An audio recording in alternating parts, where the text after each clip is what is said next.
I was looking for a guitar that I would feel comfortable leaving potentially exposed, leaving it at church, where we've had one break-in over the roughly 10 years that I've been there, but I did not want to leave one of my more expensive, the $3,000 to $5,000 guitars, in a location where it could disappear. So looking for something that would sound pretty good through their system, and that if it disappeared, I wouldn't be totally heartbroken. So I saw some reviews on Harley Benton and decided to give them a try. Went to their website, picked up this candy apple red Telecaster. I didn't actually have a Telecaster before this, of the various guitars that I have, so this was a nice thing to kind of play around with as well. So got that, and I'm going to show you the sounds on that.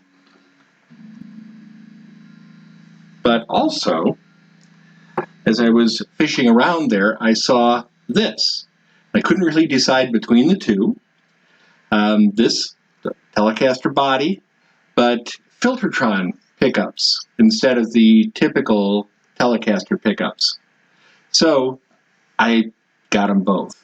The shipping costs are the same whether you order one guitar or two, and so it was a deal. The Candy Apple Red, more typical Telecaster, that was $149.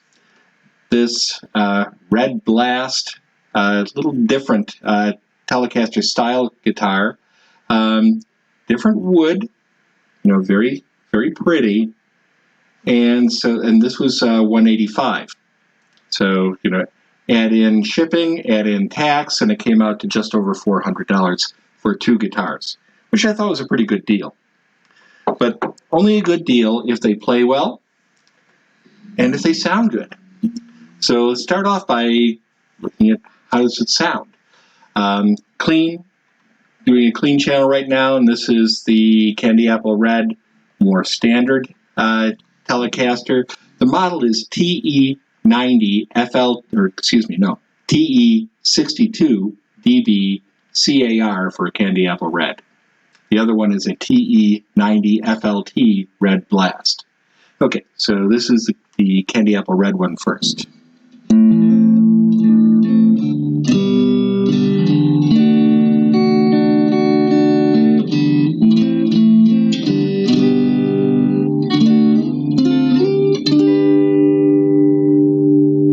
This is with the tone all the way up.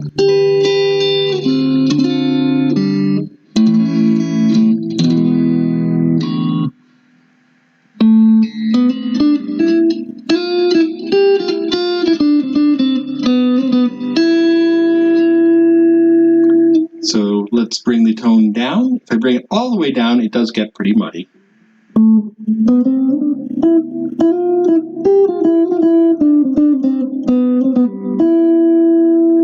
Might work for some jazz, but as far as chords go, really muddy.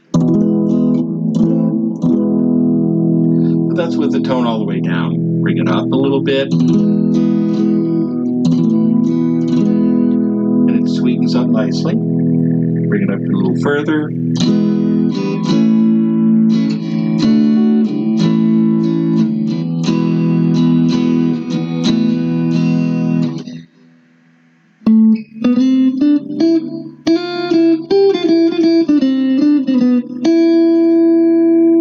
And then all the way back up.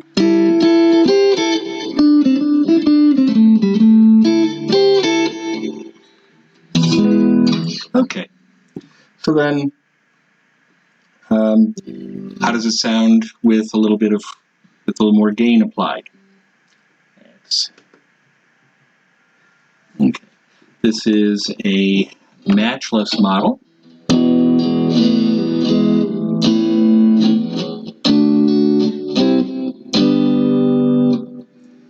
It doesn't change a lot, and we'll talk about why. Move up a little bit to, let's see. This is a model of a Fender Deluxe Reverb vibrato channel, And by the way, this is going through a Fractal Audio Systems XFX 3.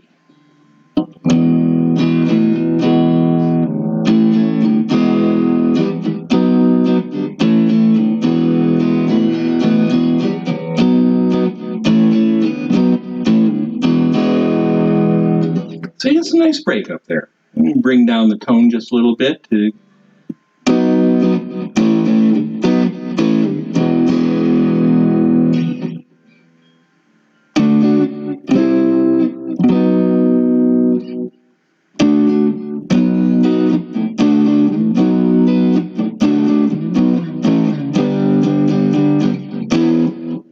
so, you know,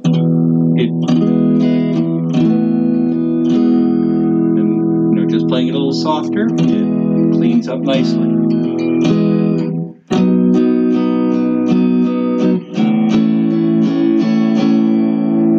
So pretty nice as far as that edge of breakup sound. All right, let's go to the bridge pickup. That was all with the neck.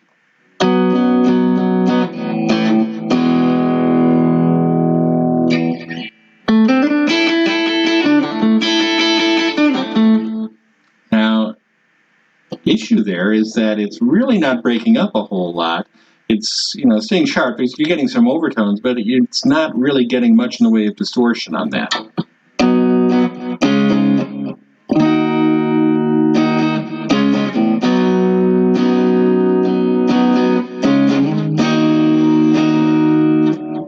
And let's try going back to the clean. And this is again the bridge pickup.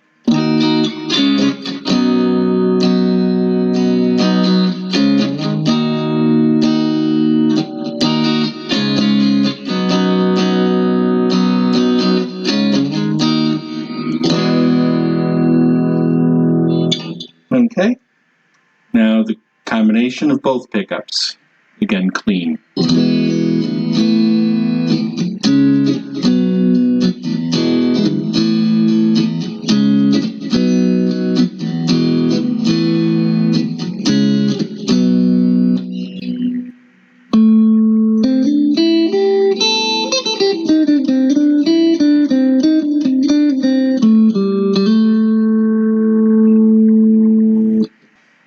The Fender.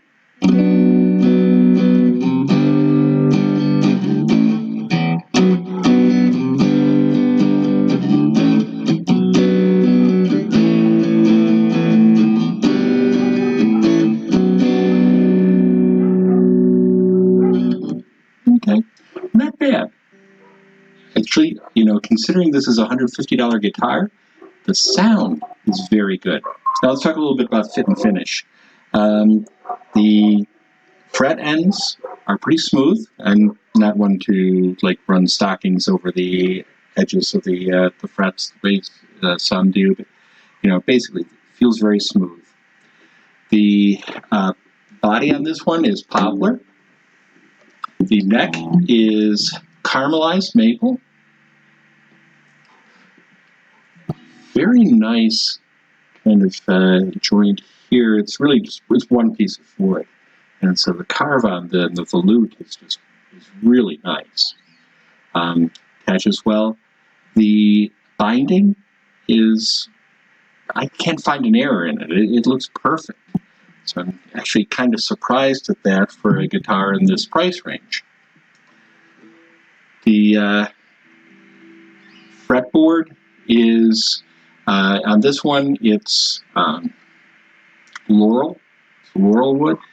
And so you've got maple, laurel, poplar, and that makes it a fairly nice, lightweight guitar.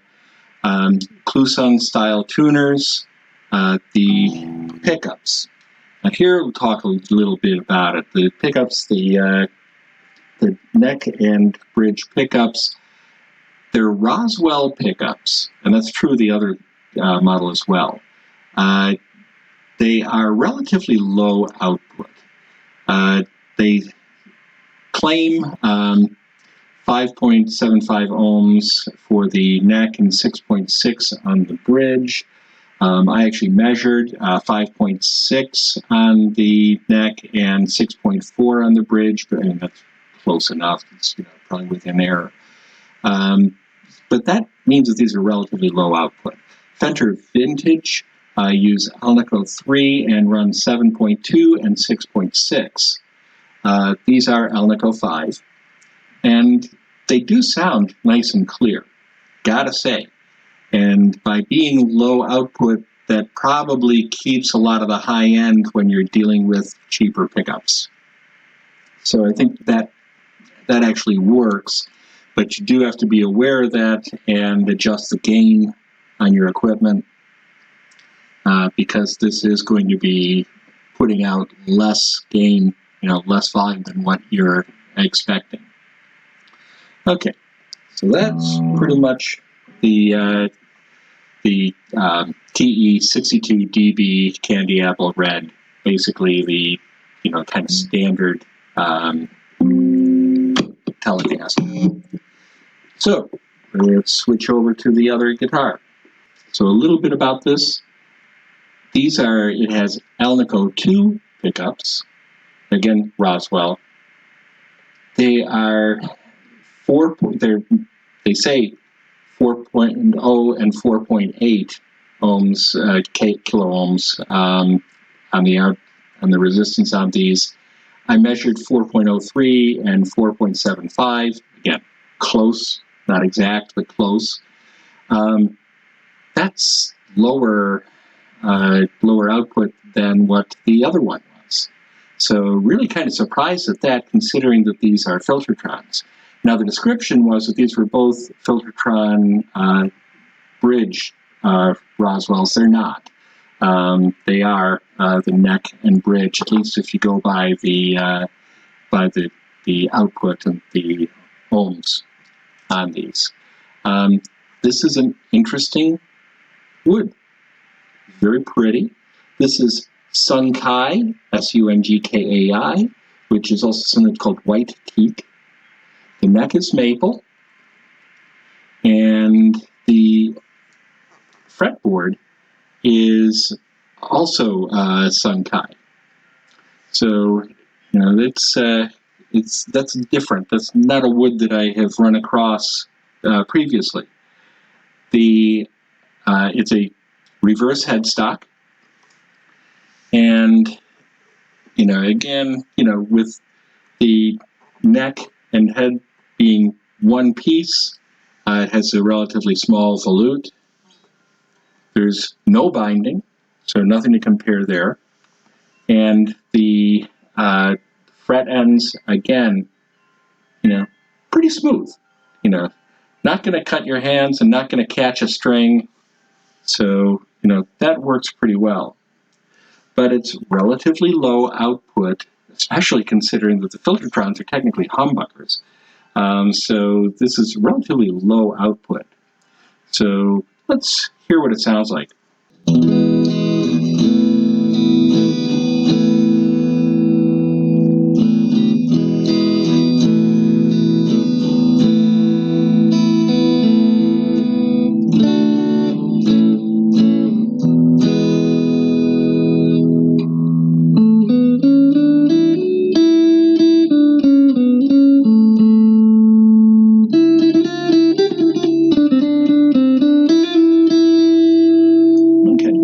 Down the tone control, the other extreme.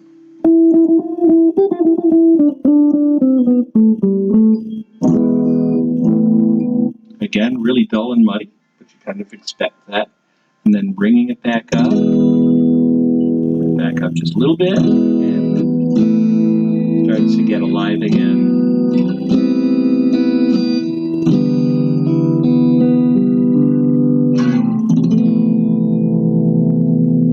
More.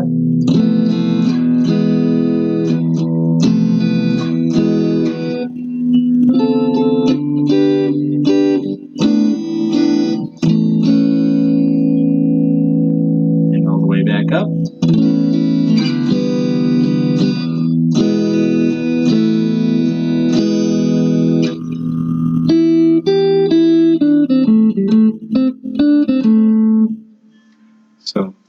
that's how the neck pickup sounds. Let's go to the bridge. And this is still with clean.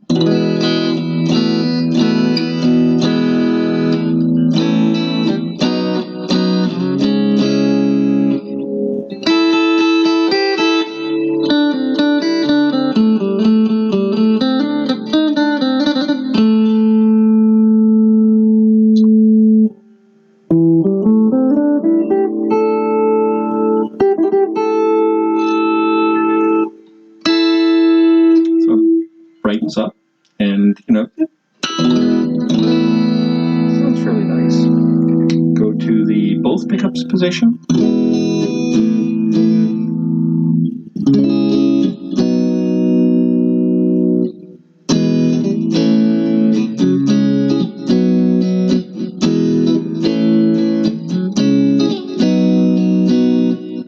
Okay, not bad.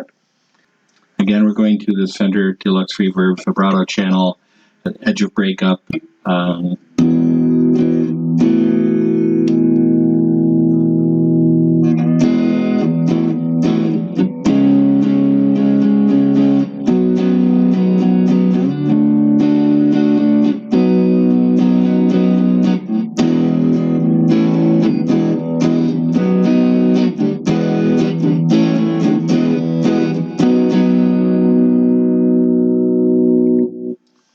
Not bad. Bridge pickup.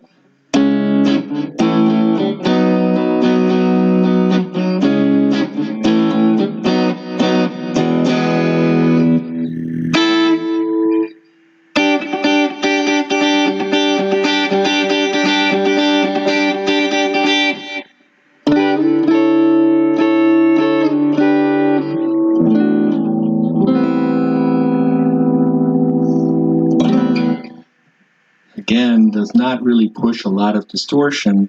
You need to make some adjustments in your equipment to account for the relatively low output, especially on the bridge pickup.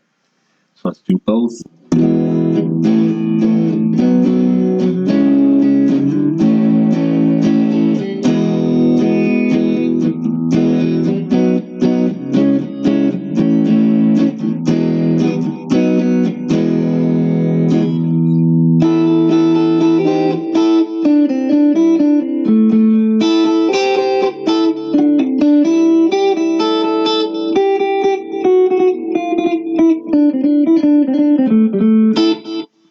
Okay. So, closing thoughts. I think that the less expensive guitar actually sounds a bit better than the Red Blast, and I think that's because of the Alnico 2 relatively low output pickups on this. They both play very well. They both came with a pretty good setup. Action was maybe a little bit higher than what I usually run, but pretty close. And tools to adjust the neck, and that's not a problem. Overall, very impressed with these really budget instruments. I think they did an excellent job with putting these things together, and I would recommend them. Unfortunately, you can't really go and try them out at your local record store. Ordering them from Thomann, which I think is a German company, and so you don't get that chance to really try before you buy. But they are a company with a good reputation, so that if you don't like it, you can send it back. So with that, have a good day.